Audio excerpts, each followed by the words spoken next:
ဝိညာဉ်ရကြဆင်းနေဆိုတော့နှုတ်ကပတ်တော်မဖတ်ချင်တော့စုမတောင်းချင်တော့ဖះမျက်မှောက်တော်မှာမနေချင်တော့ဖះမျက်မှောက်တော်နေရတာဟိုရားတယ်လို့ဒီကကုတ်တယ်လို့ကျန်းစာဖတ်မယ်ဟာစုတောင်းမယ်ဆိုအိပ်ပျော်သွားတယ်လှအိမ်ငိုက်သွားခက်တယ်ပင်မလို့အိမ်ငိုက်တာဘာမှဖြစ်ပါโอเคတခါတလေပင်မတဲ့အတွက်ကြောင့်မလို့ကျွန်တော်တို့ body ကလုံးဝ shut down ဖြစ်သွားတယ်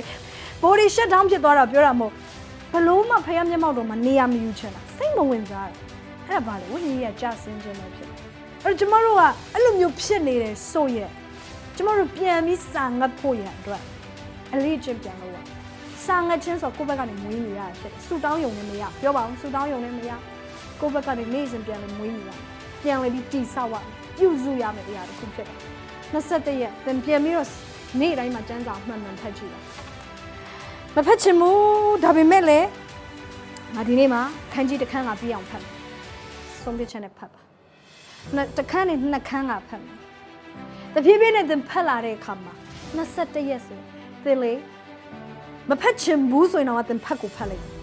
်သင်ကျန်းစာဖတ်တဲ့ဇပွဲကို automatic သင်ရောက်သွားလိုက်သင်ဆူတောင်းခြင်းဆိုတာသင်အတွက်လွယ်လေအရာတစ်ခုဖြစ်လာလိမ့်မယ်ဒါပေမဲ့သင်အဲ့ဒီချိန်မှာအခြားဟာလုပ်ချင်တယ်ဆိုရင်တီးခံလိုက်ပါပြောမှတီးခံခြင်းလို့လေဟာလေလုယာစာငတ်ခြင်းတည်ဆောက်ဖို့ဘာလို့လဲတီးခံခြင်းလို့ဒါပေမဲ့ self control ဆိုတာအရင်အရေးကြီးတယ် self control လုပ်ဖို့လို့အဲ့ဒီချိန်မှာသင်ဟာရုပ်ရှင်ကြည့်ခြင်းနဲ့ the make self control ဟာလားငါနှုတ်ကပတ်တော်ငါချိန်ပေးမယ်21ရက်သင်တော့လုပ်ကြည့်ပါဒါကျမတို့ရဲ့ brain ရဲ့နော်ဖျားတိဆောက်ထားတဲ့ wiring လုပ်ထားတဲ့ပုံစံဖြစ်တယ်အိုးစရာသိကောင်းတယ်ဖျားတင်ကျမတို့ကိုပြန်လည်ပြီးတော့ကျမတို့စာငတ်မှုနဲ့ဖျားကိုရှာဖွေခြင်းကိုပြန်လည်ပြီးတော့တိဆောက်စေခြင်းပဲ hallelujah ညီကောင်မောင်မတို့စိုက်တဲ့အတိုင်းရိပ်ရမှာဖြစ်တယ်အာမယောနဲ့စိတ်မပြတ်နဲ့အချိန်တန်ရိပ်ရမှာ hallelujah သင်စိုက်တယ်မမှန်ဝိညာဉ်ရေးနဲ့ပတ်သက်တဲ့အရာတွေသင်စိုက်တယ်ဆိုရင်သင်ရဲ့အခြေထဲမှာဝိညာဉ်ရေးနဲ့ဆိုင်တဲ့ဖျားနဲ့ပတ်သက်ပြီးတော့စာငတ်မှုတောက်လောင်မှုတွေပြန်လေပြီးတော့သင်ရိပ်တင်ရမှာဖြစ်တယ်အဲ့တော့ချို့တွေကဖျားတကယ်မျက်မှောက်တော့ကျွန်တော်ဘာကြောင့်မို့လို့ဆုံးရှုံးတာလဲဒီလောက်ကောင်းတဲ့ဖျားရဲ့မျက်မှောက်တော့ဒီလောက်ထိကောင်းမြတ်တဲ့ဖျားတကယ်ကြီးမြတ်တဲ့မျက်မှောက်တော့ဘာကြောင့်မို့လို့ဆုံးရှုံးတာလဲကျွန်တော်ပြောပြချင်တယ်ညီကိုမောင်မတို့ကျွန်တော်တို့အသက်တာမှာကျွန်တော်တို့တန်ဖိုးမထားတဲ့အရာတိုင်းဟာကျွန်တော်တို့ဆုံးရှုံးရမှာဘလောက်ပဲကျွန်တော်တို့အတွက်ဖြစ်ပါစေဘလောက်ပဲကျွန်တော်တို့အတွက်ကောင်းပါစေကျွန်တော်တို့တန်ဖိုးမထားရင်ဆုံးရှုံးတယ်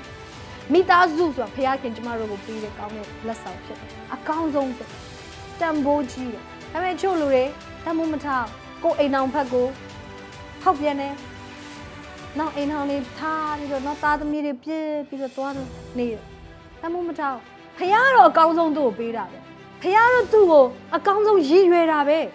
ဲဒါပေမဲ့ तू ကတန်ဖိုးမထားတဲ့အတွက်နောက်နှစ်20လောက်လဲနေရောတယောက်သေးဖြစ်သွားကြည့်ပဲလူလဲသူရဲ့အနားမှာမရှိဗရေညင်ဖွဲ့ထားတဲ့လူလည်းမရှိကျန်တာယောဂပဲကျန်ဘာဖြစ်သွားလဲတန်ဖိုးမထားခဲ့တဲ့အတွက်အကျိုးလူတွေဖခင်ကသူတို့ဉာဏ်ပညာတွေပေးတယ်စုကျေးဇူးတွေပေးတယ်ဘာလို့သူကအရန်တော်တယ်တက်တယ်ဒါပေမဲ့တန်ဖိုးမထားဘူးအဲ့ဒါအချိန်တွေဖြုံးပြီးတော့လားမူရစေးတွေနဲ့ချိန်ဖြုံးတဲ့လူရှိတယ်လောကအရာတွေနဲ့ချိန်ဖြုံးပြီးတော့တန်ဖိုးရှိကိုချိန်ကိုအသုံးပြုတွန်းခါရကိုတိုးတက်အောင်မလုပ်အဲ့တော့ဘာဖြစ်သွားလဲနောက်10နှစ်လောက်လဲနေရောသူ့ရည်ချင်းတွေကဘာမှမဟုတ်တော့သူ့ထက်ပိုတော်တဲ့လူတွေအများကြီးပေါ်လာအခွင့်အရေးတွေအကုန်လုံးသူများတွေယူသွားတယ်အဲ့ဒီခါကျတော့မှအလုပ်လက်မဲ့ဖြစ်ပြီးအလုပ်တွေလိုက်ရှာဟာအလုပ်ပြရစီဖခင်အခွင့်အရေးမပေးတာလားမဟုတ်ဘူးဖခင်ကောင်းကြီးမပေးတာလားမဟုတ်ဘူးဖခင်အကောင်းဆုံးကောင်းကြီးပေးတယ်အခွင့်အရေးတွေဖခင်ပြင်ဆင်ပေးတယ်ဉာဏ်ပညာတွေဖခင်ပေးတယ်စုကျေးဇူးတွေပေးတယ်ဒါပေမဲ့သူ့ဟာသူတန်ဖိုးမထားတဲ့အတွက်အင်္ဂလိပ်လိုဆိုတော့ဒီလိုခေါ်တယ် advantage ယူတယ်လို့ခေါ်တယ်အခွင့်အရေးယူလို့တဲ့အတွက်ကိုယ့်ရဲ့ဖခင်ပေးလိုက်တဲ့အခွင့်အရေးကောင်းကောင်းအသုံးမပြုဘဲနဲ့တန်ဖိုးမထားတဲ့အတွက်ဆုံးရှုံးတယ်ဒီနေ့ဖခင်မျက်မှောက်တော်လည်းဒီတိုင်းပဲဖြစ် it is for us အဲ့ဒါကျမတို့အတွက်ပေးတယ်ကြီးမားတဲ့အခွင့်အရေးဖြစ်တယ်ကျမတို့နဲ့အတူတူသူရှိချင်တယ်အဲ့ဒါသူ့ရဲ့ကဘာဦးလေးရအလိုတယ်အဲ့ဒီယေရှုကိုကျမတို့ကိုပေးတဲ့အထိသူလမ်းဖောက်ပေးခဲ့နေ့တိုင်းမှလည်းကျမတို့ကိုသူ့ရဲ့နှုတ်ကပတ်တော်အားဖြင့်ခေါ်နေတယ် come to me ask me search me you will find me call me I will answer you ငါ့ကိုခေါ်ပါငါထူးမယ်နေ့တိုင်းမှကျမတို့သူဟာသူ့ရဲ့မျက်မှောက်တော်ရဲ့ welcome လို့ဒါပေမဲ့ကျမတို့တန်ဖိုးမထားဘူးဆိုကျမတို့အဲ့မျက်မှောက်တော်ဥပက္ခပြုမယ်မရှာဘူးအလိုလိုကျွန်တော်စီရောက်လာရင်တော့လည်းရောက်လာပေါ့မရောက်လာရင်တော့လည်းကျွန်တော်လည်းဗာတက်နိုင်ပါလေ no မဟုတ်ဘူး ရှားမှာကျမတို့တာဝန်ဖြစ်တယ်စာငတ်မှာကျမတို့တာဝန်ဖြစ်တယ်သူစီကိုချင်းကပ်ရမှာပထမခြေလမ်းကျမတို့လှမ်းရမယ်ဟာလေလုယာအာမင်အဲ့လိုမလုပ်ဘဲနဲ့ကျမတို့အခွင့်အရေးကိုတန်မိုးမထားဘူးဆိုရင်တော့ကျမတို့အတွက်အဲ့ဒီအရာ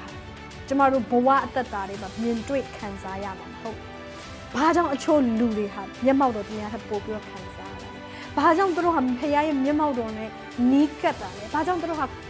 ဖခင်ရဲ့ဖွင့်ပြခြင်းတွေသူတို့တက်တာမှာအမြဲတမ်းရှိတယ်။ဘာကြောင့်သူတို့နှုတ်ကပတ်တော်ဆံကြတယ်။ဘာကြောင့်သူတို့အမြဲဆူတောင်းပြတက်တာနဲ့တော့ဘာကြောင့်သူတို့ဖခင်ကိုအမြဲတမ်းရှာပြီးဖခင်ရဲ့တငယ်ချင်းလို့ခေါ်ခြင်းခံရ။ကျွန်မမိတ်ဆွေတော့မျက်မှောက်တော်ရဲ့အကျိုးကျေးဇူးကိုပြောမယ်ဆိုဒီညကုန်မှာမဟုတ်။အဲကြောင့်ကျွန်မအများကြီးမပြောတော့။မျက်မှောက်တော်ကအကျိုးကျေးဇူးအရန်ကြီးရဲ့။အနာရောဂါငြိမ်းခြင်းဖြစ်တယ်။ငြိမ်းသက်ခြင်းကိုပေးတယ်။လွတ်မြောက်ခြင်းကိုပေးတယ်။မျက်မှောက်တော်ထဲမှာရဲရင်ခြင်းတွေရလာတယ်။ဖခင်နဲ့တွေ့တဲ့အခါတင်းရင်တက်တာမတူတော့ယူပါယုံတွေရလာအများကြီးရှိတယ်။ကျွန်တော်တို့ရဲ့ပတ်သက် study လုပ်မယ်ဆိုလို့ရှိရင်ကျွန်တော်တို့တစ်ပတ်လုံး study လုပ်တယ်ကျမ်းစာကျောင်းတွေမှာ Glory of God ဖခင်ရဲ့ဘုန်းတော်နဲ့ပတ်သက်နည်းနည်းစရာအောပွဲအရန်ကောင်းတယ် It is for you အသင်တို့ဖြစ်တယ် but it comes with a price အဲ့အဖို့ခါနဲ့အတူလားအလကားရမှာလို့မဟုတ်အလကားဖခင်ပေးတာပါဒါပေမဲ့ကျွန်တော်တို့ဘက်ကနေစာငတ်ခြင်းနဲ့ရှာပေးဖို့တော့လိုအပ်တယ်အဖို့မပေးဘဲနဲ့လာဝယ်ပါလို့ပြောဟာအော်စရာကောင်းတယ်အဲ့ဒီစကားကြီးอ่ะပတ်စံလည်းမပေးရဘူးဒါပေမဲ့လည်းဝယ်ရမယ်တဲ့ပြောပါအဖိုးမပေးဘဲနဲ့ဝယ်ရမယ်အဖိုးကတော့ယေရှုပေးရအမေကျွန်တော်တို့ဘက်ကဝယ်ရအောင်မယ်ဖိုးခါရှိအာမင်မျက်မှောက်တော်ဟဲ့ကျွန်တော်တို့ဘုရားခင်ခေါ်နေတယ်ဒါပေမဲ့သူဟာသူ့ကိုလိုအပ်တယ်လို့ပြောတာလိုချင်တယ်သူအသိမပြုတာလိုချင်တယ်သူဂုံပြုတာလိုချင်တယ်သူရှာတာသူလိုချင်တယ်သူချစ်တာသူလိုချင်တယ်ဒီနေ့အဲ့မျက်မှောက်တော် tangible presence ဖခင်ထင်ရှားတဲ့မျက်မှောက်တော်ကျမတို့နဲ့အတူသွားပါစေ hallelujah